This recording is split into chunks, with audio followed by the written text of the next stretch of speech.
चौथा अध्याय। नित्य धर्म का नामांतर वैष्णव धर्म है। लाहिड़ी महाशय और वैष्णव दास की कुटिया पास ही पास हैं। समीप ही कुछ आम और कटहल के वृक्ष हैं।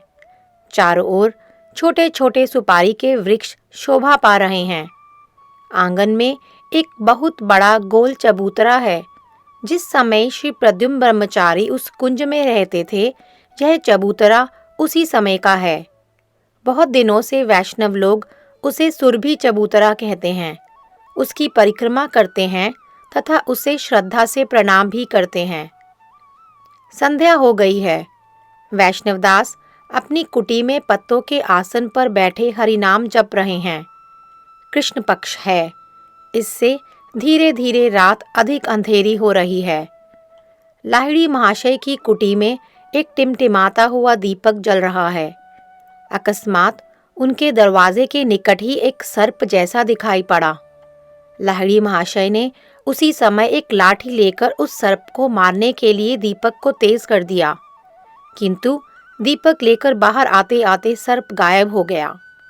लाहिड़ी महाशय ने वैष्णव दास से कहा, आप जरा सावधान रहें, आपकी कुटी में एक सांप आ गया है। वैष्णव दास बोले, आप सांप के लिए इतना घबराते क्यों हैं? आइए, मेरी कुटी में निर्भय होकर बैठिए।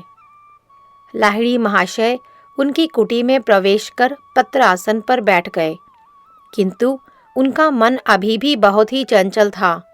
उन्होंने कहा, महाशय, इस विषय में हमारा शांतिपुर अच्छा है। शहर में कहीं भी सांप बिच्छू आदि का भय नहीं है। नादिया प्रांत में सर्वत्र ही सांप का भय बना रहता है।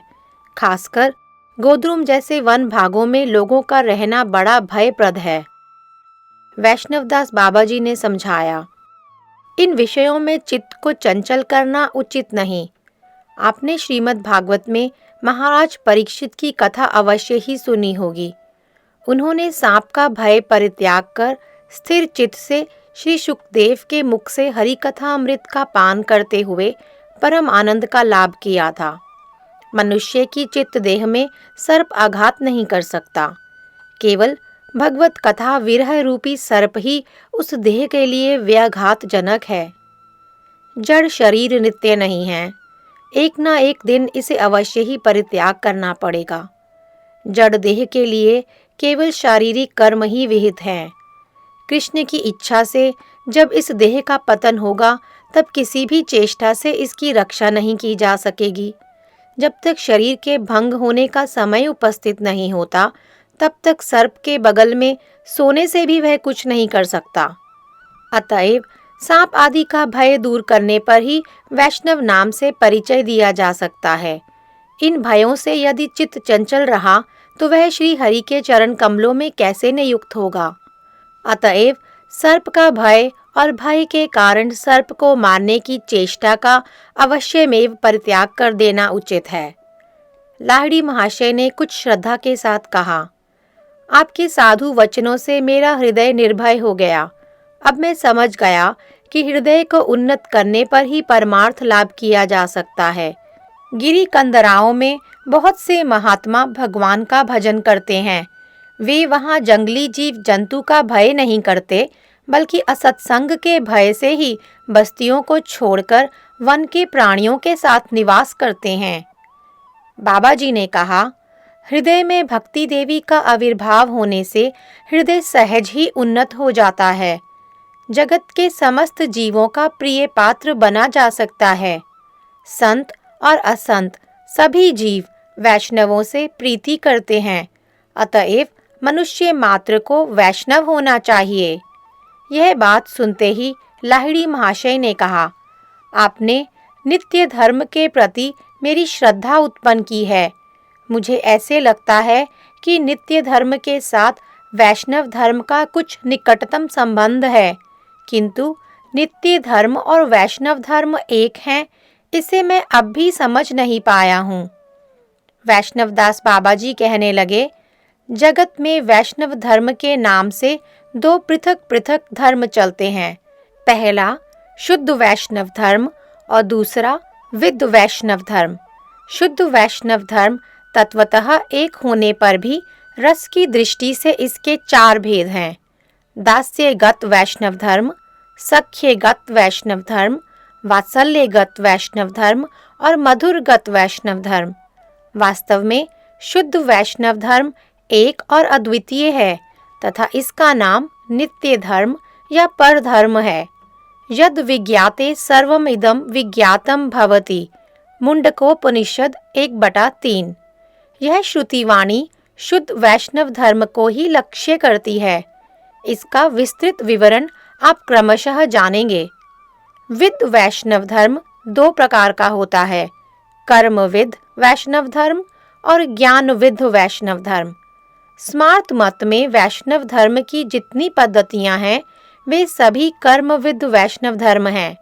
इस वैष्णव धर्म में वैष्णव मंत्र की दीक्षा होने पर भी विश्वव्यापी पुरुष रूप विष्णु को कर्मांग के रूप में माना जाता है।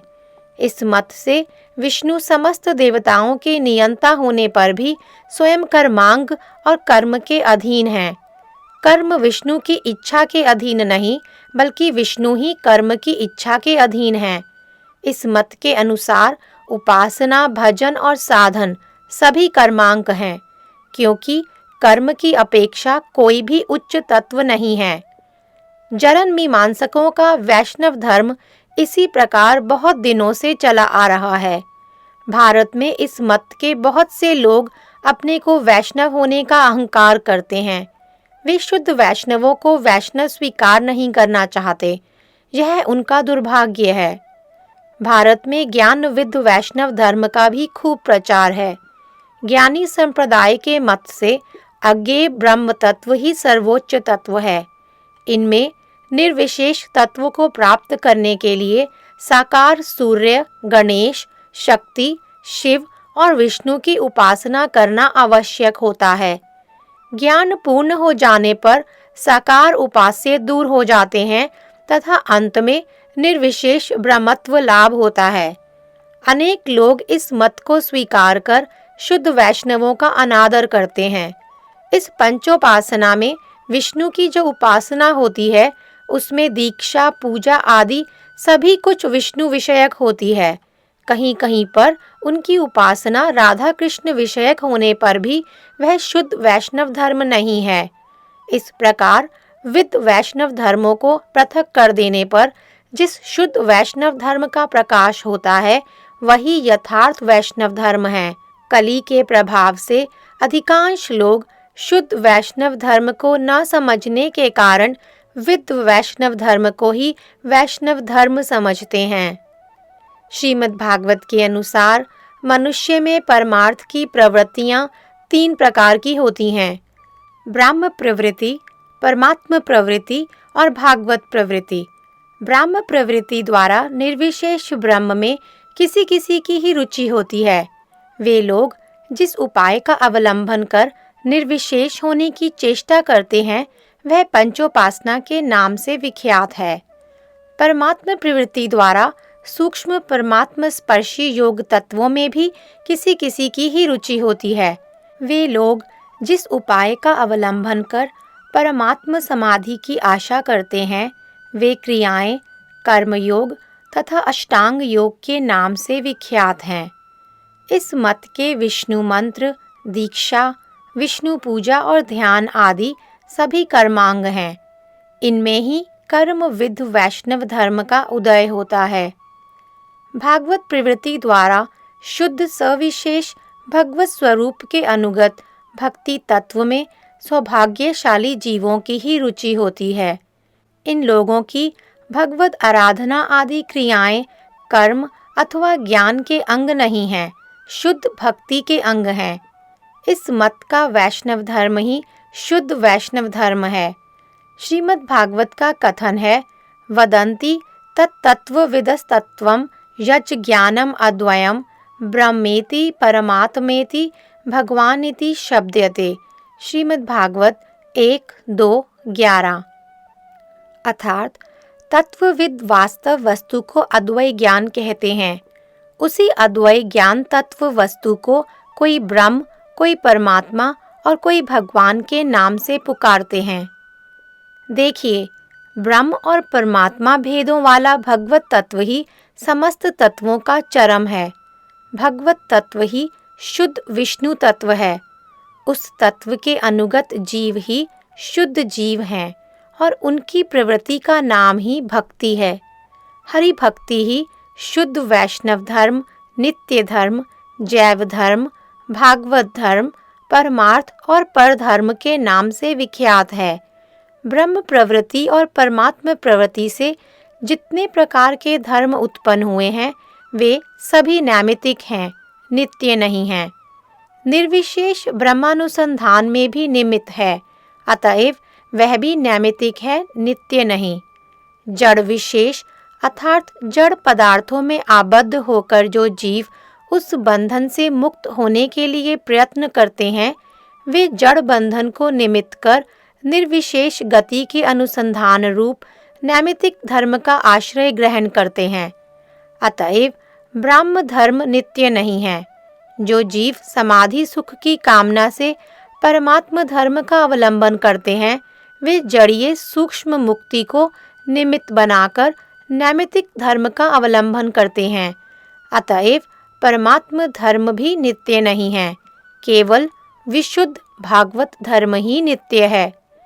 यहाँ तक सुनकर लाहिड़ी महाशय ने कहा, महाशय कृपा कर मुझे शुद्ध वैष्णव धर्म का उपदेश करें। मैं इस अधिक उम्र में आपके चरणों का आश्रय लेता हूँ। कृपया आप मुझे ग्रहण करें। मैंने सुना है कि असद्गुरु द्वारा पहले से शिक्षा और दीक्षा ग्रहण करने पर भी सद्गुरु मिलने पर पुनः शिक्षित और दीक्षित होना उचित है।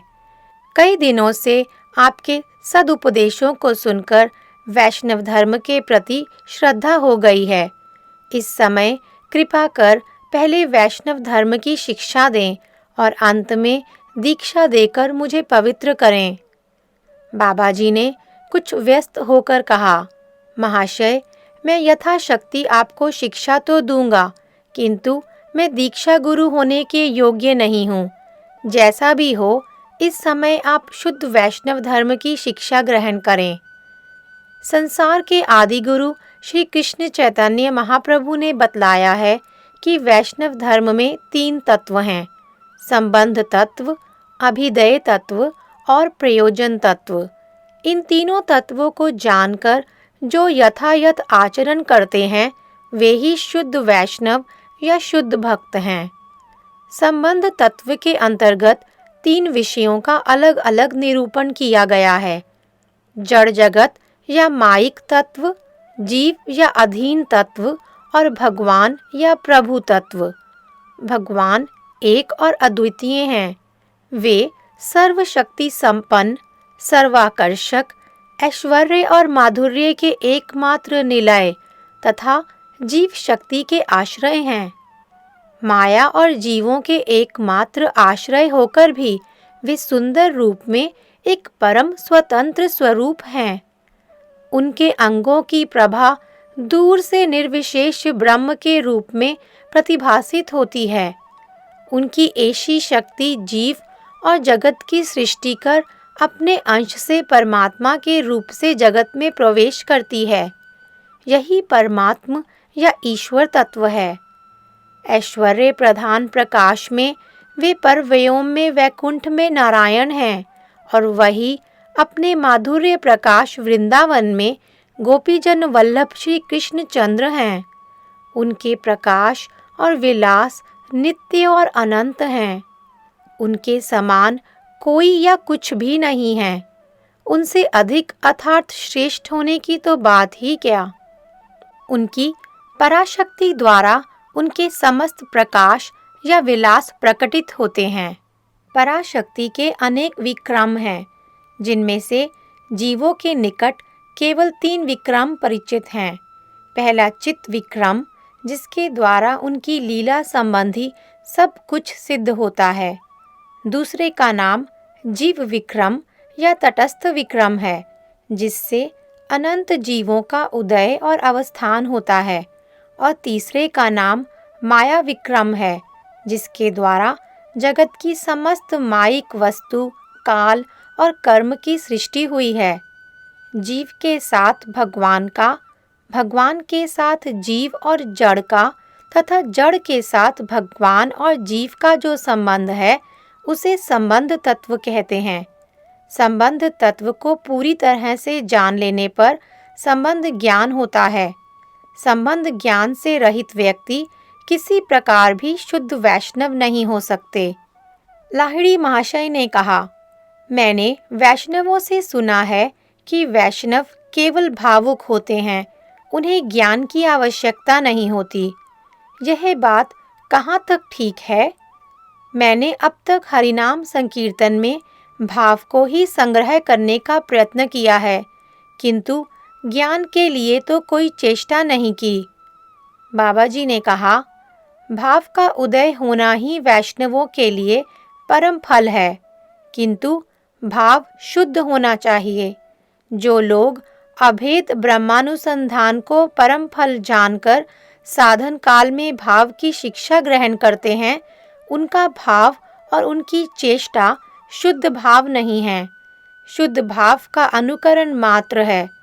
शुद्ध भाव का एक बिंदु भी जीव को चरितार्थ कर देता है, किंतु ज्ञानविद भावुकता को जीवों के लिए केवल उत्पात ही समझना चाहिए।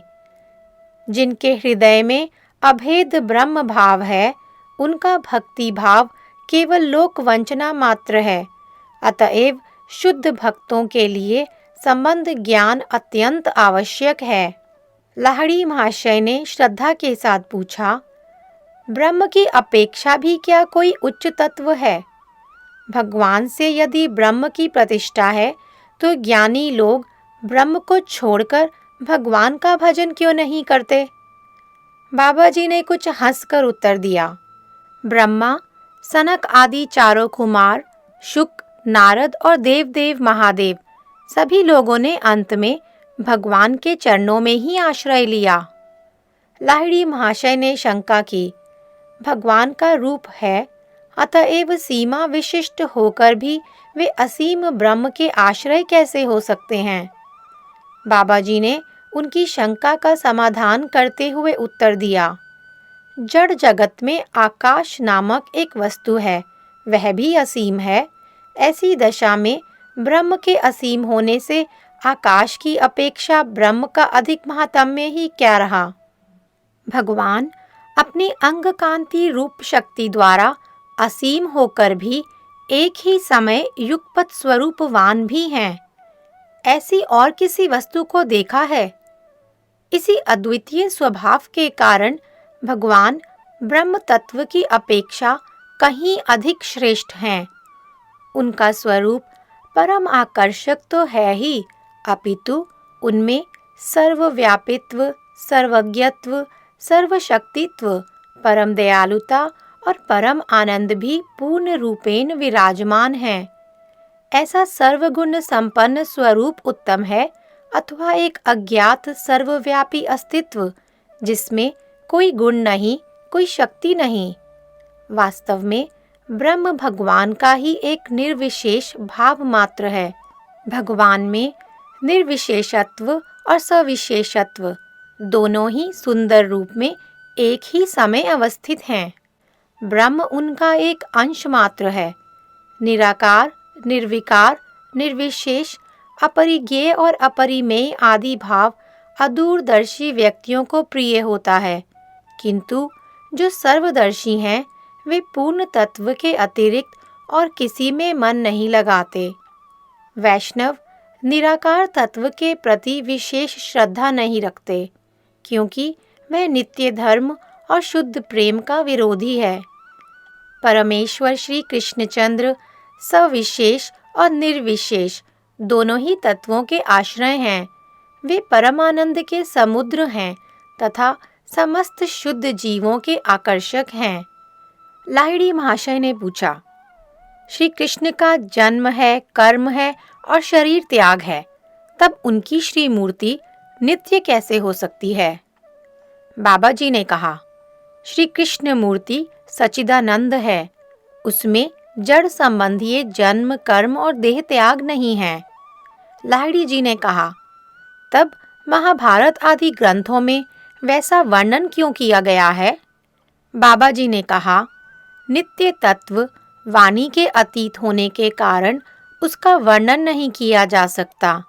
शुद्ध जीव अपने चित्त विभाग में कृष्ण मूर्ति और कृष्ण लीला का दर्शन करता है। वाणी द्वारा व्यक्त किए जाने पर वह तत्व जड़ीय इतिहास की तरह वर्णित हो जाता है।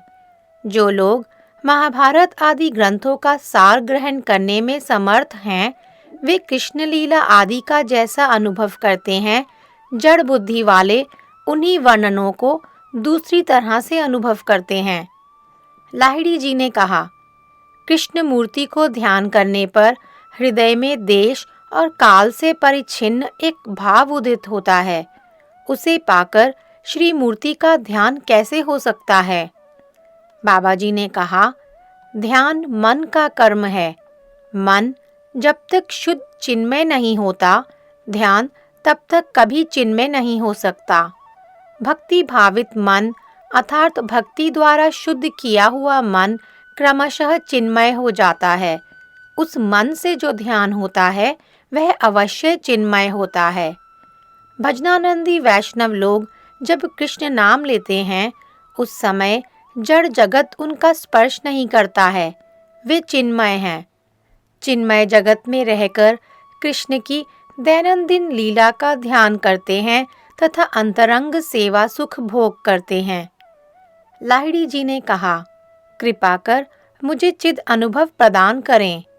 बाबा जी ने कहा, समस्त जड़ीय संदेह और कुतर्क का परित्याग कर जब आप निरंतर नाम की आलोचना करेंगे, तब शीघ्र ही कुछ दिनों में चिद अनुभव स्वयं उदित हो जाएगा। जितना अधिक कुतर्क करेंगे, मन को उतना ही अधिक जड़ बंधन में आबद्ध करते जाएंगे, और जितना ही अधिक नाम रस का उदय कराएंगे, जड़ बंधन उतना ही शिथिल होता जाएगा और हृदय में चित्त जगत प्रकाशित होगा। लाहिड़ी जी ने कहा, मैं चाहता हूँ कि आप कृपा कर मुझे बतला दें कि चिद अनुभव क्या चीज़ है। बाबा जी ने कहा, मन वाणी के साथ उस तत्व को ना पाकर लौट आता है। केवल चिदानंद के अनुशीलन से ही वह पाया जाता है। आप वितर्क छोड़कर कुछ दिन नाम कीजिए। नाम के प्रभाव से आपके सारे संदेह अपने आप दूर हो जाएंगे और आप इस विषय में किसी से भी कुछ न पूछें। लाहिड़ी ने कहा, मैंने जान लिया कि श्री कृष्ण में श्रद्धा की भावना रखते हुए उनका नाम रस का पान करने से पूर्ण परमार्थ लाभ किया जा सकता है। मैं संबंध ज्ञान को अच्छी तरह समझकर पीछे नाम ग्रहण करूँगा। बाबा जी ने कहा, यह सबसे अच्छी बात है। आप संबंध ज्ञान का अच्छी तरह से अनुभव करें। लाहिड़ी जी ने कहा, भगवत तत्व मेरी समझ में आ गया है। भगवान ही एक परम तत्व हैं। ब्रह्म और परमात्मा उनके अधीन हैं। वे सर्वव्यापी होकर भी अपने अपूर्व श्री विग्रह द्वारा चित्त जगत में विराजमान हैं। वे सर्वशक्ति समन्वित और सच्चिदानंद घन पुरुष हैं। समस्त शक्तियों के अधीश्वर होने पर भी वे अलादिनी शक्ति के संग सुख में सदा विभोर रहते हैं। अब कृपा कर मुझे जीव तत्व का उपदेश करें। बाबा जी ने कहा, श्री कृष्ण की अनंत शक्तियों में तटस्था शक्ति भी एक है। इस शक्ति से एक ऐसा तत्व बहिर्गत होता है जो चित्त जगत और जड़ जगत दोनों में विचरण कर सके। इस तत्व को जीव तत्व कहते हैं। जीव का गठन केवल चित्त परमाणु है। शुद्र होने के कारण वह जगत में आबद्ध होने के योग्य होता है, किंतु शुद्ध चित्त गठन होने के कारण थोड़ा सा चित्त बल प्राप्त करने से ही वह चित्त जगत का निवासी होकर परमानंद लाभ कर सकता है। जीव दो प्रकार के होते हैं, बद्ध और मुक्त। चित्त जगत में रहने वाले जीव मुक्त हैं और माया द्वारा बद्ध होकर जड़ जगत में आसक्त जीव बद्ध हैं। बद्ध जीव दो प्रकार के हैं, उदित विवेक और अनुदित विवेक। वे मनुष्य जिनमें परमार्थ की चेष्टा नहीं होती तथा पशु पक्षी ये अनुदित विवेकबद्ध जीव हैं। जो मनुष्य वैष्णव पथ का अवलंबन करने वाले हैं वे उदित विवेकबद्ध जीव हैं, क्योंकि वैष्णवों के अतिरिक्त और किसी में भी परमार्थ की सच्ची चेष्टा नहीं होती। इसीलिए शास्त्रों में वैष्णव सेवा और वैष्णव संग को सब कर्मों से श्रेष्ठ बतलाया गया है। जिस शास्त्रीय श्रद्धा का अवलंबन करने से उदित विवेक जीवों का या वैष्णवों का कृष्ण नाम के भजन में रुचि उत्पन्न होती है, उसी से उनमें वैष्णव सेवा और वैष्णव संग में भी रुचि होती है। किंतु अनुदित विवेक मानव शास्त्रीय श्रद्धा द्वारा कृष्ण नाम ग्रहण नहीं करते, केवल परंपरागत आचारों के अनुसार कृष्ण मूर्ति का अर्चन करते हैं। अतएव इन लोगों में वैष्णव सेवा और सत्संग में रुचि नहीं होती। लाहिड़ी जी ने कहा, कृष्ण तत्व और जीव तत्व समझ गया, अब कृपा कर माया तत्व भी समझा दीजिए। बाबा जी ने कहा, माया अचित व्यापार है। माया कृष्ण की एक शक्ति है। इसका नाम अपरा शक्ति या बहिरंगा शक्ति भी है। जैसे छाया प्रकाश से दूर रहती है, उसी तरह माया भी कृष्ण और कृष्ण भक्ति से दूर रहती है। जड़ जगत के 14 भुवन पृथ्वी, जल, तेज, वायु, आकाश, मन, बुद्धि और जड़ देह में माया आमित्व रूप अहंकार पैदा करती है। बद्ध जीव के स्थूल और लिंग या सूक्ष्म दोनों देह मायिक हैं। मुक्त होने पर जीव की चित्त देह निर्मल हो जाती है। जीव जितना ही अधिक माया में फंसा रहता है, वह कृष्ण से उतना ही अधिक बहिर्मुख होता है, और माया से जितना ही अलग रहता है, उतना ही अधिक वह कृष्ण का सामुख्य प्राप्त करता है। बद्ध जीवों के भोग के लिए कृष्ण की इच्छा से माइक ब्रह्मांड की सृष्टि होती है। माइक जगत जीवों का नित्य निवास स्थल नहीं है, बल्कि यह जीवों के लिए कारागार मात्र है। लाहिड़ी ने कहा, प्रभो, अब माया, जीव और कृष्ण के नित्य संबंध के विषय में बतलाइए। बाबा जी ने कहा, जीव अणुचित है और कृष्ण पूर्णचित हैं। अतएव जीव कृष्ण का नित्य दास है। यह माइक जगत जीवों का कारागृह है। यहाँ सत्संग के बल से नाम का अनुशीलन करते करते कृष्ण की कृपा से वह चित्त जगत में अपने सिद्ध चित्त स्वरूप में प्रतिष्ठित होकर कृष्ण सेवा रस का पान करता है। यही तीनों तत्वों का परस्पर निगूढ़ संबंध है। इसका ज्ञान न होने से भजन कैसे हो सकता है? लाहिड़ी ने कहा, यदि विद्या अध्ययन के द्वारा ज्ञान लाभ होता है, तो वैष्णव होने के लिए क्या पांडित्य की आवश्यकता होती है? बाबा जी ने कहा, वैष्णव बनने के लिए किसी विद्या या किसी भाषा की शिक्षा नहीं लेनी पड़ती। जीव का माया भ्रम दूर करने के लिए सद्गुरु सद वैष्णवों के चरणों में आश्रय लेना चाहिए। वे अपनी वाणी और आचरण के द्वारा संबंध ज्ञान का उदय करा देते हैं।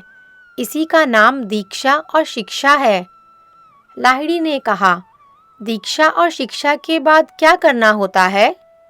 बाबा जी ने कहा, सच्चरित्रता के साथ कृष्ण का भजन करना होता है।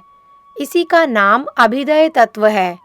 यह तत्व वेद आदि समस्त शास्त्रों में प्रबल रूप से अभिहित या कथित होने से श्रीमन महाप्रभु ने इसका नाम अभिदय तत्व रखा है। आंखों में आंसू भरकर लाहिड़ी महाशय ने कहा, गुरु, मैं आपके श्री चरणों में आश्रय लेता हूँ। आपकी मधुर उपदेश वाणियों को सुनकर मुझे संबंध ज्ञान हो गया, और साथ ही साथ न जाने कैसे आपकी कृपा से मेरे वर्ण, शिक्षा और विद्या आदि के सारे संस्कार दूर हो गए। अब कृपा कर मुझे अभिदय तत्व की शिक्षा प्रदान करें। बाबा जी ने कहा, अब कोई चिंता नहीं है। जब आप में दीनता आ गई है तो समझ लीजिए कि श्री चैतन्य देव ने आप पर अवश्य कृपा की है। जगत में फंसे हुए जीवों के लिए साधु संग ही एकमात्र उपाय है। साधु गुरु कृपा कर भजन की शिक्षा देते हैं। उसी भजन के बल से धीरे धीरे प्रयोजन लाभ होता है। भगवत भजन को ही अभिदय कहते हैं। लाहिड़ी ने कहा, मुझे बतलाइए कि क्या करने से भगवान का भजन होता है। बाबा जी ने कहा, भक्ति ही हरि भजन है। भक्ति की 3 अवस्थाएं हैं, साधन, भाव और प्रेम। पहले साधन भक्ति करते करते भाव उदित होता है। उसी भाव को पूर्ण होने पर प्रेम कहते हैं।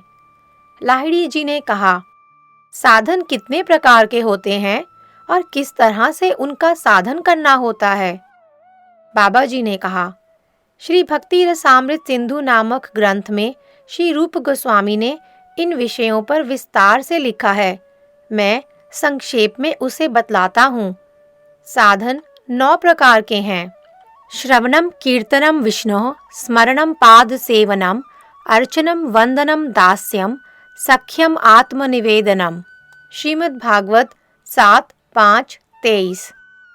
श्रवण, कीर्तन, स्मरण, पाद सेवन, अर्चन, वंदन, दास्य, सख्य और आत्मनिवेदन, इन 9 प्रकार की साधन भक्ति का वर्णन श्रीमद् भागवत में किया गया है। श्री रूप गोस्वामी ने 64 प्रकार की साधन भक्ति का संगोपांग वर्णन किया है। इसमें एक विशेष बात यह है कि साधन भक्ति 2 प्रकार की होती है, वैधि और रागानुगा। वैधि साधन भक्ति उपर्युक्त 9 प्रकार की होती है और केवल ब्रजवासियों के अनुगामी होकर उनकी तरह कृष्ण की मानस सेवा को रागानुगा साधन भक्ति कहते हैं। जो साधक जिस तरह की भक्ति का अधिकारी है, उसे उसी प्रकार का साधन करना चाहिए। लाहिड़ी जी ने कहा, साधन भक्ति में अधिकार का विचार किस तरह किया जाता है। बाबा जी ने कहा, गुरुदेव जिस श्रद्धालु साधक को शास्त्र की विधियों के अधीन रहने का अधिकारी समझे, उसे सर्वप्रथम वैधि साधन भक्ति की शिक्षा देंगे। जो रागानुगा भक्ति के अधिकारी हैं, उन्हें राग मार्गीय भजन की शिक्षा देंगे। लाहिड़ी जी ने कहा, अधिकार कैसे जाना जाता है। बाबा जी ने कहा, जिनकी आत्मा में राग तत्व की उपलब्धि नहीं हुई होती है और जिन्हें शास्त्र की विधियों के अनुसार उपासना आदि करने की इच्छा होती है, वे वैधि भक्ति के अधिकारी हैं। हरि भजन में शास्त्र की विधियों के अधीन नहीं रहना चाहते, बल्कि उनकी आत्मा में हरि भजन के लिए स्वाभाविक अनुराग उदित हो गया है, वे रागानुगा भजन के अधिकारी हैं। लाहिड़ी जी ने कहा, प्रभो आप मेरा अधिकार निर्णय कर दीजिए, जिससे मैं अधिकार तत्व को समझ सकूं। वैधि और रागानुगा भक्ति का विचार मैं अभी भी नहीं समझ पा रहा हूँ। बाबा जी ने कहा, अपने चित्त की परीक्षा करने पर आप अपना अधिकार स्वयं समझ सकते हैं। क्या आप सोचते हैं कि शास्त्र के अनुसार नहीं चलने से भजन नहीं हो सकता। लाहिड़ी जी ने कहा, मुझे ऐसा लगता है कि शास्त्र द्वारा निर्धारित की गई विधियों के अनुसार साधन भजन करने से अधिक उपकार होता है, किंतु आजकल मेरे मन में यह बात भी आती है कि हरि भजन रस का समुद्र है, धीरे धीरे भजन के बल से इसे पाया जा सकता है। बाबा जी ने कहा, अब देखिए, आपके हृदय में शास्त्र की विधियों का ही अधिक आधिपत्य है, अतएव आप वैदिक भक्ति का अवलंबन करें, धीरे धीरे राग तत्व हृदय में उदित हो जाएगा।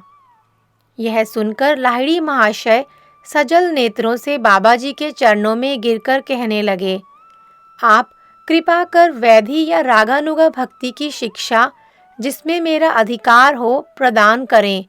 अब मैं अनधिकार चर्चा नहीं करना चाहता। बाबा जी ने उन्हें गले लगाकर बिठाया। लाहिड़ी जी ने कहा, अब मैं किस प्रकार भजन करूं, मुझे स्पष्ट आज्ञा दीजिए। बाबा जी ने कहा, आप हरिनाम ग्रहण कीजिए। समस्त भजनों की अपेक्षा श्री नाम भजन ही अधिक बलवान है। नाम और नामी में भेद नहीं है। निरपराध होकर नाम ग्रहण करें। नाम भजन से 9 प्रकार का भजन या नवधा भक्ति हो जाता है। नाम का उच्चारण करने से श्रवण और कीर्तन दोनों हो जाते हैं।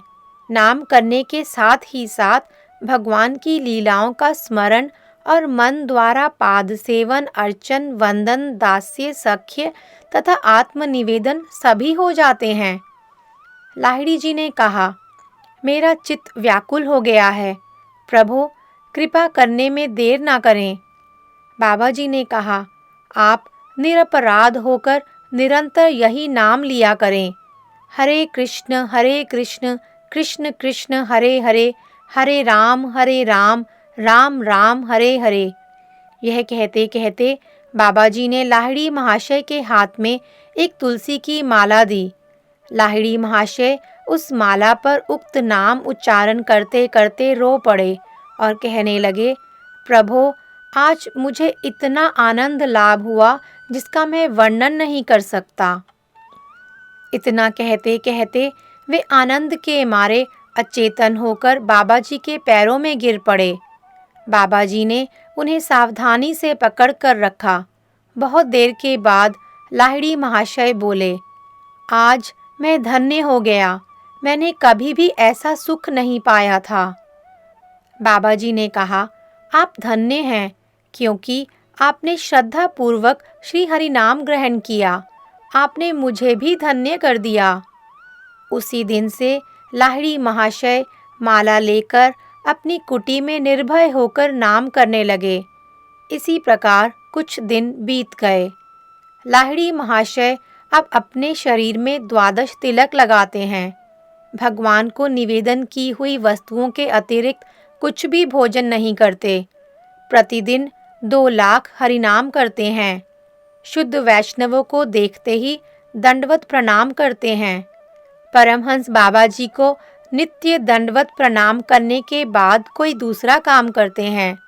अपने गुरुदेव की सर्वदा सेवा करते हैं। व्यर्थ की बातों और उस्तादी गानों में उनकी अब रुचि नहीं है। लाहिड़ी महाशय पहले के लाहिड़ी महाशय नहीं रहे, अब वे वैष्णव हो गए हैं। एक दिन लाहिड़ी ने वैष्णवदास बाबा जी को साष्टांग दंडवत प्रणाम कर जिज्ञासा की, प्रभो प्रयोजन तत्व क्या है? बाबा जी ने कहा, कृष्ण प्रेम ही जीव का प्रयोजन तत्व है। साधन करते करते भाव उदय होता है। भाव पूर्ण होने पर प्रेम कहलाता है। वही जीव का नित्य धर्म है, वही नित्य धन है और वही नित्य प्रयोजन है। उस प्रेम के अभाव से ही जीव नाना तरह के कष्ट पाते हैं, जड़ बंधन में फंस जाते हैं। प्रेम से बढ़कर और कुछ भी नहीं है। कृष्ण केवल प्रेम के वश में होते हैं। प्रेम चिन्मय तत्व है। आनंद घनीभूत होने पर प्रेम होता है। लाहिड़ी महाशय ने रोते रोते कहा, क्या मैं प्रेम लाभ करने के योग्य हो सकूंगा?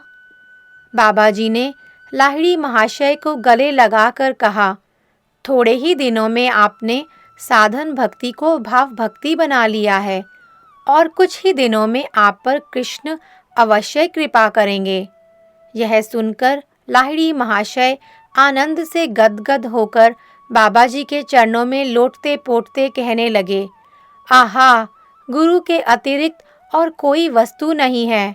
हाय, मैं इतने दिनों तक क्या करता रहा। गुरुदेव ने स्वयं ही कृपा कर विषय कूप से मेरा उद्धार किया। चतुर्थ अध्याय समाप्त।